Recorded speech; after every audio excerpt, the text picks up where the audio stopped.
800 years ago, it was very difficult to find tabernacles in a church so that a person could practice Eucharistic adoration. It was only after 1264, with the introduction of the feast of Corpus Domini, that we now know as Corpus Christi, did such devotion become commonplace. Consequently, in 1194, a woman from Augsburg, Germany, who was particularly devoted to the Most Holy Sacrament, took communion. But after communion, without being noticed, she put the host in a handkerchief and took it home and placed it in a container of wax inside a cupboard to a door. 5 years passed, and on the 11th of May, 1199, the woman, tormented by remorse, confessed to Father Berthold, the superior of the convent of Heiligkreuz, which is Holy Cross in English. The priest opened the wax covering that enclosed the host and saw that it had been transformed into bleeding flesh. The host appeared, quote, divided into two parts, connected together by the thin threads of the bleeding flesh, unquote.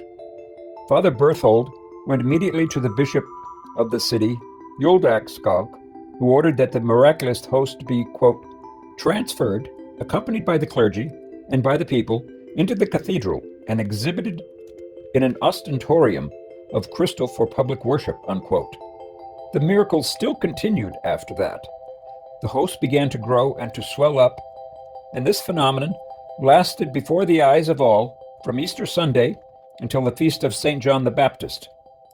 Following this, Bishop Udelsalk had the host brought back to the covenant of Heiligkreuz and established that, quote, in memory of such a memorable and extraordinary event, unquote, there should be a special ceremony each year in honor of the holy relic. In 1200, Count Reichber donated to the Augustinian fathers a rectangular chest of silver with an opening in the front for the placement of the host of the miracle. And still the miracles continued. For instance, the host of baby Jesus appeared dressed in white, with a radiant face, and his forehead encircled with a crown of gold. In another case, the church crucifix bled. In yet another case, Jesus appeared blessing the assembly of worshippers.